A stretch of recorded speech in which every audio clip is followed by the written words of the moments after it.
Di dalam Amsal pasalnya yang ke-30 ayat 21 sampai ayatnya yang ke-31. Amsal 30 ayatnya yang ke-21 sampai ayatnya yang ke-31. Kita masuk ke dalam struktur saudara. Oke.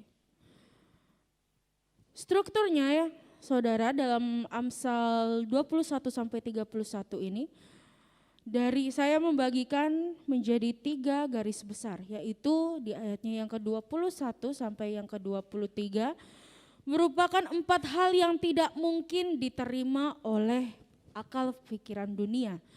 Ya, sebuah hal kejadian atau merupakan 4 hal yang tidak mungkin diterima oleh akal pemikiran dunia. Maaf saudara, di situ saya tulisnya harusnya akal.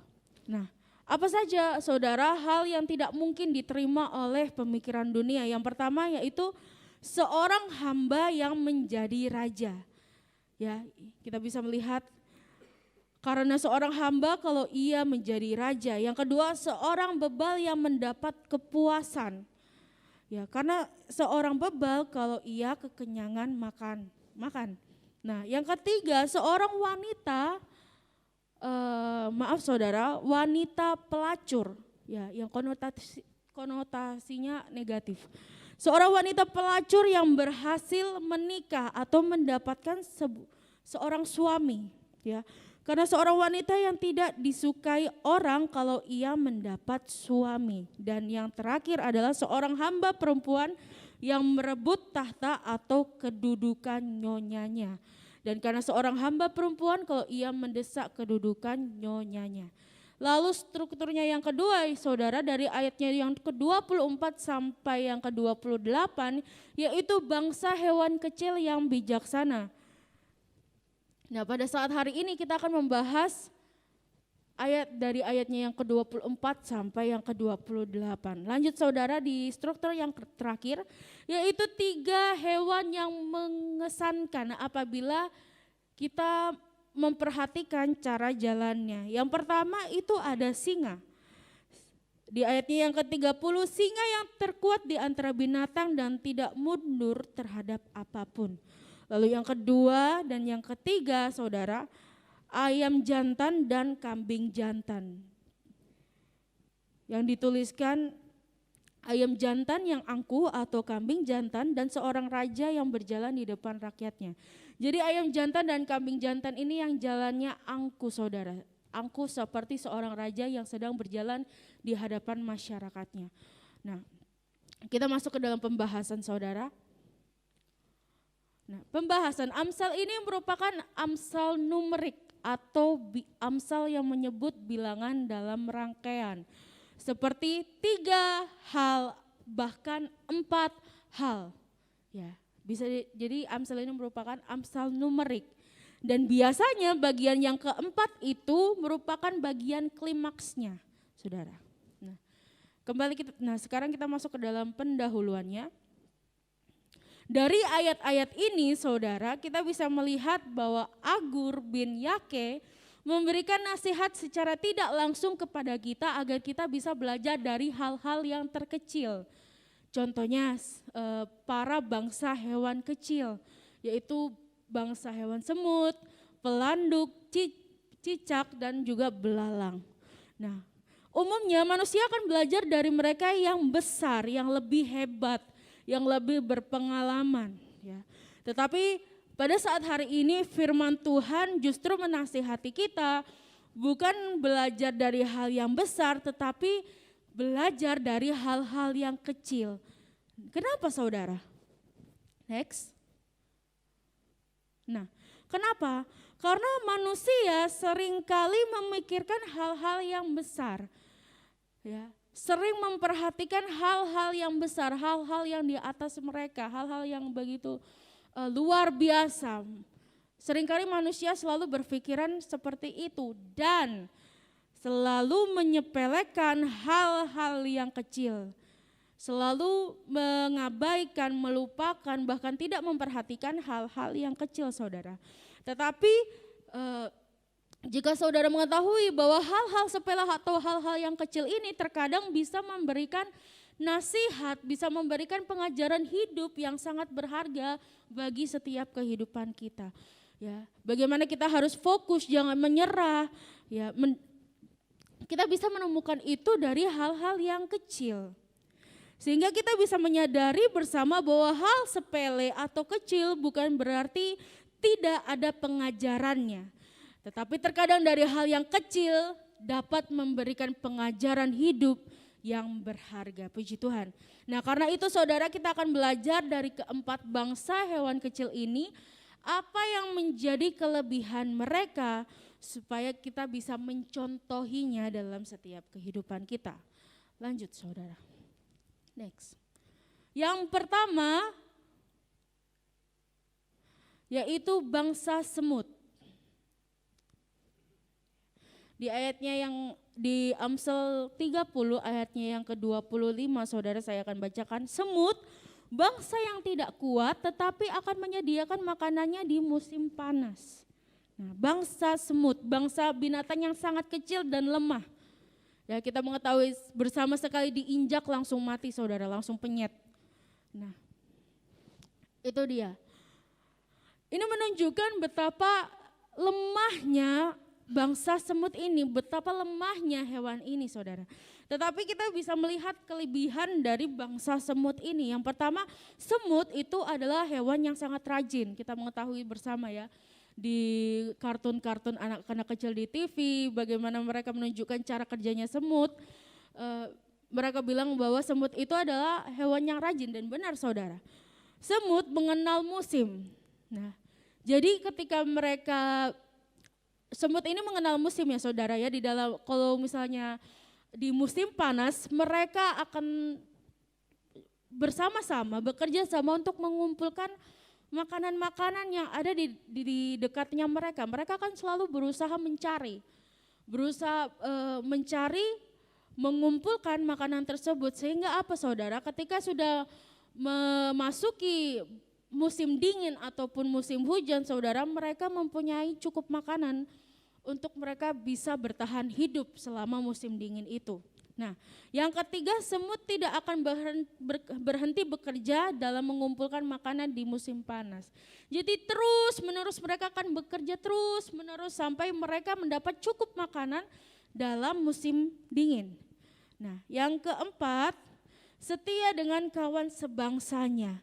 Ketika salah satu semut mengalami masalah atau mengalami bencana saudara, para semut yang lain tidak akan membiarkan semut itu begitu saja. Ya, tidak mengabaikan salah satu semut yang kena masalah, tetapi mereka berkerumun untuk membantu semut tersebut yang mengalami masalah. Nah, puji Tuhan. Sekarang pelajaran hidup apakah yang kita bisa dapat saudara? Yang pertama, kita harus menjadi pribadi yang rajin dalam mengerjakan tugas dan tanggung jawab kita sebagai anak-anak Tuhan. Ya, kita harus rajin, kita harus giat dalam mengerjakan setiap tugas ataupun tanggung jawab yang dipercayakan dalam setiap kehidupan kita. Lalu yang kedua saudara, kita harus peka. Sama seperti semut yang mengenal musim, kita juga sebagai anak Tuhan harus mulai mengenal tanda-tanda zaman menjelang akhir zaman ini saudara. Artinya kita harus peka dengan setiap tanda-tanda zaman yang ada. Sebelum menghadapi kesusahan dunia, kita harus mencari kehendak Tuhan lewat setiap doa dan persekutuan kita bersama Tuhan. Ya. Semut dia ngerti bahwa akan ada kesusahan yaitu di musim dingin, makanya dia berjuang di musim panas yaitu dengan mencari berbagai makanan. Demikian juga kehidupan kita sebagai anak-anak Tuhan. Menjelang akhir zaman kita mengetahui setiap tanda-tandanya saudara. Maka dari itu tetaplah giat mencari Tuhan. Supaya apa? Supaya kita tidak merasa sengsara di akhir-akhir zaman. Seperti contohnya dalam Matius 25 ayatnya yang ke-10, di situ ada anak darah yang bijaksana yang menyimpan minyak untuk pelita mereka. Ya, sehingga ketika sang raja itu datang, sang raja itu mendapati bahwa mereka masih ada dengan pelita yang masih hidup, saudara. Nah, itu dia. Dan yang ketiga, saudara, selalu giat dalam melayani pekerjaan Tuhan. Bangsa Semut selalu giat dalam pekerjaan mereka, saudara. Kita pun juga harus bersemangat, harus giat dalam melayani pekerjaan Tuhan dimanapun kita berada. Dan apapun bentuk kepercayaannya itu, kita harus bekerja dengan giat, ya. Di dalam 1 Korintus 15 ayatnya yang ke-58, karena itu saudaraku yang kekasih, berdirilah teguh dan janganlah goyah dan giatlah selalu dalam pekerjaan Tuhan. Sebab kamu tahu bahwa dalam persekutuan dengan Tuhan jerih payahmu tidak akan sia-sia. Kita mengetahui bersama bila kita melayani Tuhan dengan sepenuh hati, kita akan mendapat berkat yang melimpah. Amin. Puji Tuhan. Ya, lalu yang keempat, saudara, setia dan saling mengasihi antar sesama dalam Tuhan dan saling membantu dan menolong terhadap sesama. Di dalam Roma 12 ayatnya yang ke-9 sampai yang ke-10, hendaklah kasih itu jangan pura-pura, jauhilah yang jahat dan lakukanlah yang baik, hendaklah kamu saling mengasihi sebagai saudara dan saling mendahului dalam hormat. Kita harus mengasihi sesama kita harus memberikan bantuan, memberikan kasih setia kepada sesama kita. Puji Tuhan. Lanjut, saudara, di bagian yang kedua, hewan yang kedua, yaitu pelanduk. Nah, pelanduk ini sangat menyadari kelemahannya, saudara. Ya. Pelanduk ini di dalam Amsal 30 ayatnya yang ke-26, saya tidak akan bacakan karena waktu, saudara. Pelanduk ini sangat menyadari kelemahannya, ya, bahwa dia selalu menjadi sasaran empuk bagi para pemangsanya. Pelanduk ini adalah kancil, saudara. Kalau saudara lihat, kalau punya anak kecil, ya, selalu lihat kartun-kartun gitu, apalagi tentang kancil ini pasti bakalan menjadi pemangsa untuk harimau, untuk buaya. Ya karena itu, saudara, karena kancil ini begitu lemah, hewan yang begitu lemah menjadi sasaran empuk bagi pemangsanya. Ya, tetapi yang kita bisa lihat dari pelanduk ini adalah bahwa dia mencari perlindungan di sela-sela bukit batu yang sulit dijangkau oleh para pemangsa. Ya, jadi dia akan mencari perlindungan, mencari tempat perlindungan di sela-sela bukit batu untuk menjadi rumahnya, tempat di mana ia bisa berlindung dan merasa aman. Nah, pelajaran kehidupan yang kita bisa dapat, saudara, kita sadar bahwa kita harus berjaga-jaga jika ada musuh atau iblis yang datang menyerang kehidupan kita. 1 Petrus 5 ayatnya yang ke-8. Lalu yang kedua, saudara, jadikanlah Tuhan sebagai gunung batu dan tempat perlindungan kita. Seperti pelanduk ini yang mencari sela-sela bukit batu untuk menjadi tempat perlindungan kita, demikianlah kita juga sebagai anak-anak Tuhan harus mencari Tuhan dan menjadikan Tuhan sebagai gunung batu tempat pertahanan kita. Amin. Puji Tuhan. Lanjut, saudara, di hewan yang ketiga, belalang. Nah, belalang ini adalah hewan yang jika berpergian dari satu wilayah ke wilayah yang lain pasti dengan cara berkerumun.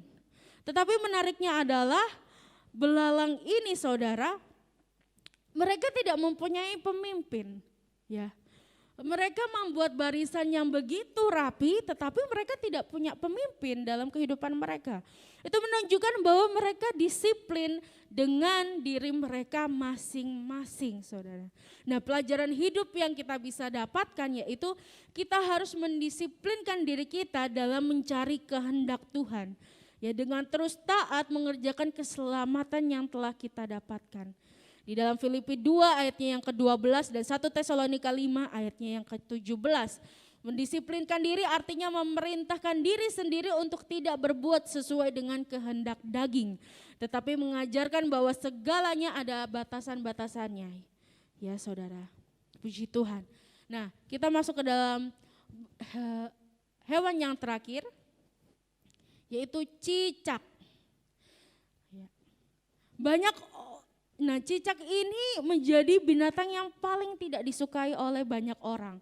Nah, maka dari itu saya mengambil gambar yang lucu saudara, karena saya tahu pasti banyak orang yang tidak suka dengan cicak ini ya. Kenapa saudara? Ya itu, karena bentuknya yang menjijikkan ya, bentuknya ular tidak, kodok pun juga tidak gitu ya. Jadi,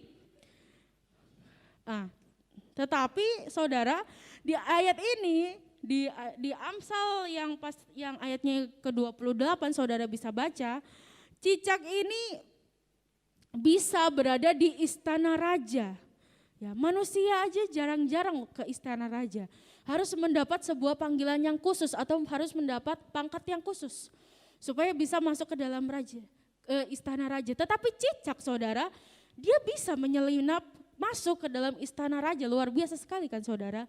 Tidak mudah untuk berada di istana raja, tetapi cicak dapat melakukannya dengan cara ia merayap sedikit demi sedikit, tahapan demi tahapan dan ia melaluinya tanpa menyerah. Nah, pelajaran kehidupan saudara yang kita bisa dapatkan, jangan pernah menyerah dan terus berjuang dalam mencapai tujuan yang mulia.